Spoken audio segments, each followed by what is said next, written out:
Hey yo yo yo! Salut les turfeuses, salut les turfeurs, bienvenue pour un nouveau pronostic de Benoît Requin. Ok, place au pronostic du quintet du mercredi 28 février, direction Paris-Vincennes pour le prix de Lure, trop attelé, 2700 mètres, 16 partants, réunion 1, course 1, indice de confiance 2 sur 5. Petit retour sur le quintet du mardi 27 février. Ah, il y a eu du trouble fait à l'arrivée. Ok, c'est parti, on commence le pronostic et on commence avec le numéro 1, Fabuleux Deschal. Et on écoute l'entraîneur Julien Sébastien Cormy. Fabuleux Deschal a désormais plusieurs courses dans les jambes après avoir été arrêté. Dernièrement, à Toulouse, il aurait fini plus près, sans une faute dans le deuxième tournant. Il me paraît proche de son meilleur niveau, il vient d'enchaîner 5 sorties et j'espère qu'il ne manquera pas de fraîcheur. Cela dit, dans cette course de vieux, il doit pouvoir accrocher la 5e, voire la 4e place. Moi, il me plaît bien ce numéro 1, je l'ai gardé assez haut, tout est relatif, je l'ai mis 5e, mais attention à lui, il peut frapper un grand coup ce numéro 1, attention. On passe au numéro 2, Frischti, et on écoute Jonathan Van Merbeek. Frischti n'a pas confirmé après sa 5e place dans le quintet du 2 décembre et ne m'a pas convaincu lors de ses plus récentes tentatives. Il paraît dans une forme correcte à l'entraînement et cet engagement à domicile ne se refuse pas. Je vais le munir d'un bonnet fermé pour essayer de le réveiller. Il y a longtemps qu'il ne l'a pas eu. J'espère que ça l'aidera à prendre la 5e place.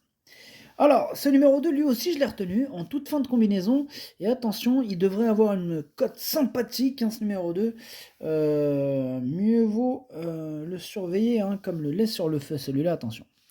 On passe au numéro 3, Gagnon de Briqueville, et on écoute François Lemoine. Gagnon de Briqueville est sur la bonne voie après avoir connu des problèmes de santé. Ses courses en amateur lui ont fait du bien. Ici, il découvre un bon engagement, sans les jeunes. La seule petite restriction réside dans la grande piste. Il est meilleure piste plate. Maintenant, il peut aller de l'avant, un atout. J'espère bien le voir se racheter et disputer les places. Alors, ce numéro 3, lui, par contre, je l'ai pas retenu, mais il est en plein milieu de ma petite liste des possibles troubles faits. On passe au numéro 4, Gossip Boy, et on écoute Bernard Piton. Gossip Boy vient de faire une rentrée correcte après avoir effectué un petit break volontaire. Cette sortie lui a été profitable et il a bien travaillé en vue de cet engagement favorable.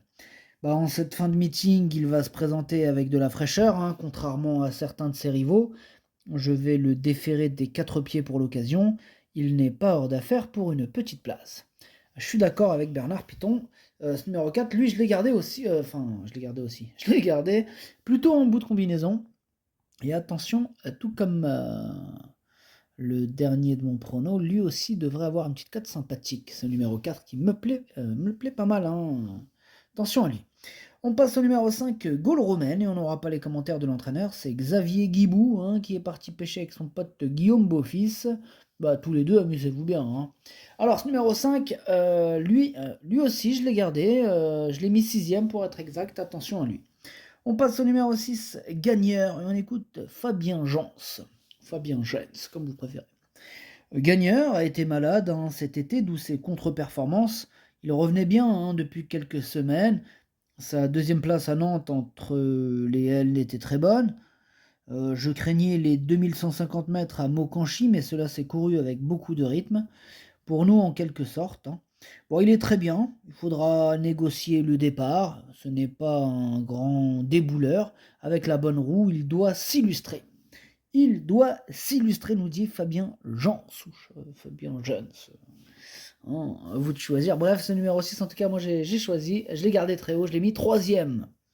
On enchaîne avec le numéro 7, c'est El Loco, et on n'aura pas les commentaires de l'entraîneur. Comme on l'a dit tout à l'heure, c'est Guillaume Beaufils qui est parti pêcher avec son pote. Amusez-vous bien.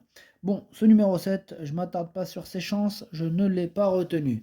On passe au numéro 8, Espoir du jour, et on écoute encore Jonathan Van Merbeek. Espoir du jour reste sur une sortie encourageante, mais chez les amateurs. Il n'avait pas été très chanceux lors de ses sorties précédentes. Bon, sa forme est plus sûre que celle de Frischti, mais il n'a pas de marge à ce niveau, hein. Ah, il va devoir raser les murs, hein, et bénéficier de circonstances favorables pour accrocher la cinquième place. Ouais, ça paraît compliqué pour ce numéro 8 dans ce quintet, mais en tout cas, je ne l'ai pas retenu non plus. On enchaîne avec le numéro 9, Ganymède de Corbery, et on écoute Mathias Legros. Ganymède de Corbery ne dispose d'aucune marge de manœuvre à ce niveau, hein. Bon, il a cette course avec les sujets d'âge à sa disposition. On court avant de retourner dans les réclamés, hein. Bon, il a eu la bonne course récemment, il a pu prendre la troisième place. Je vais faire le petit parcours en dedans. S'il prend une 6-7e place, hein, ce sera très bien. Bon, pareil, dans ce numéro 9, lui non plus, je l'ai pas retenu, hein. On passe au numéro 10, c'est Frise Ponvautier, on écoute Vitale Ciotola. Dernièrement, sur les 2100 mètres, je l'avais muni d'un bonnet fermé. Bon, Frise Ponvautier était très tendu, hein, derrière l'autostart et s'était lancé au galop. Auparavant, elle avait pris une troisième place chez les amateurs en 1,24. Bon, c'est vrai que cet engagement réservé aux vieux est favorable, mais elle n'a aucune marge de manœuvre. Elle n'aura pas la partie facile. Elle n'aura pas la partie facile, il n'est pas très chaud avec ce numéro 10, Vitale Ciotola. D'ailleurs, je ne l'ai pas retenu. Il est à l'arrière de ma petite liste des possibles troubles faits. Voilà, en question de feeling, affaire d'impression. On enchaîne avec le numéro 11, Fakir Stardust, et on écoute Jean-François Senet. Fakir Stardust va découvrir des tâches compliquées cet hiver. Là, dernièrement, dans un lot mieux composé, il était dans le wagon de 3, qui progressait sur le pied de 1,10 en montant, hein. Bon, il a payé cet effort. Bon, là, il s'est présenté derrière l'autostart. Là, il s'est. Ouais, hein, ces derniers temps, pardon, hein, je répète la phrase. Il s'est présenté derrière l'autostart ces derniers temps et se montre moins à son affaire lors de départs voltés. S'il s'élance correctement, il peut éventuellement accrocher la cinquième place. Ok, merci Jean-François Sonnet. Ce numéro 11, je ne l'ai pas retenu. Par contre, attention, c'est lui mon gros regret, c'est lui mon cheval de complément en cas de non partant. Attention, possible cassage en vue. On passe au numéro 12, grande soirée, on écoute Kevin Busnel. Kevin Bunel, pardon. Grande soirée a démarré fort sur les 2100 mètres dernièrement et s'est trompée dans le tournant final. Elle avait encore un peu de ressources. Je l'apprécie tout autant sur les 2700 mètres. Elle a repris de la fraîcheur depuis cette sortie. Elle découvre un bon engagement au plafond des gains et me paraît bien au travail. Elle a son mot à dire, hein, pour jouer un très bon rôle. J'en attends un rachat. Alors, ce numéro 12, c'est tout simplement lui mon préféré, hein, je l'ai bien sûr installé en tête. On passe au numéro 13, Flying Devil, et on écoute Arnaud Barré. Dernièrement, Flying Devil, il a pris les devants et a contré plusieurs attaques. Bon, il a logiquement demandé à souffler en fin de parcours, hein. Bon, il a pu reprendre de la fraîcheur depuis, j'avais vu cet engagement. Bon, il a bien travaillé à main gauche, hein. Aussi, évoluer à Vincennes ne m'inquiète pas. On va procéder différemment ici. Il est prêt à fournir sa bonne valeur, hein. Bon, aussi, à ce niveau, il est compétitif. Il est compétitif, nous dit Arnaud Barré. En tout cas, ce numéro 13 fait partie de mes préférés. Je l'ai mis très haut, je l'ai mis deuxième. On enchaîne avec le numéro 14, Fashion Maker, et on écoute Charles Cuillet. Faut effacer ces deux dernières sorties, hein. Fashion Maker a été gêné récemment. Précédemment, il n'avait pas été heureux et la piste un peu dure l'a contrarié. Bon, il a réalisé de bonnes valeurs à l'attelage par le passé. On a continué aux montées à la faveur de bons engagements. Ici, il se présente en bonne forme, les 7 ans sont absents. Je le défère des 4 pieds, il est capable de terminer à l'arrivée. Il est capable de terminer à l'arrivée, nous dit Charles Cuillet.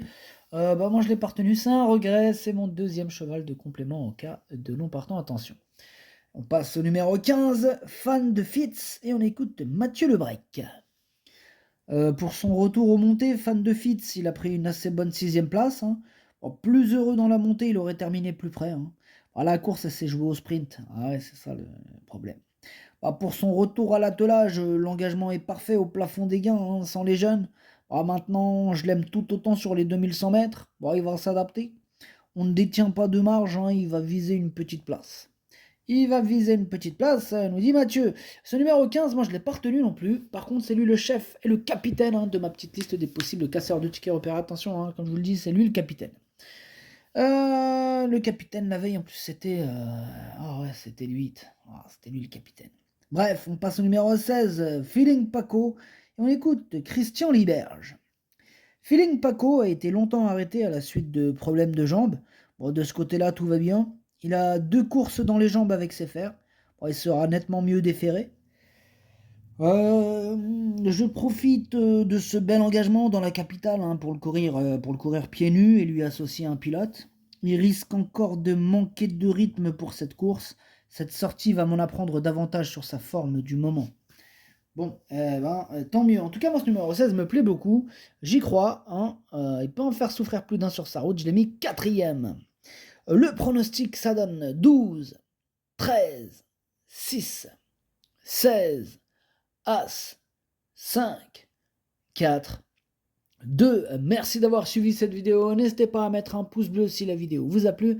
Pour accéder à tous mes tickets pour la course du Quintet, rendez-vous directement en description de la vidéo. À jouer avec modération. Bonne chance. Chopez-le-moi. Ciao.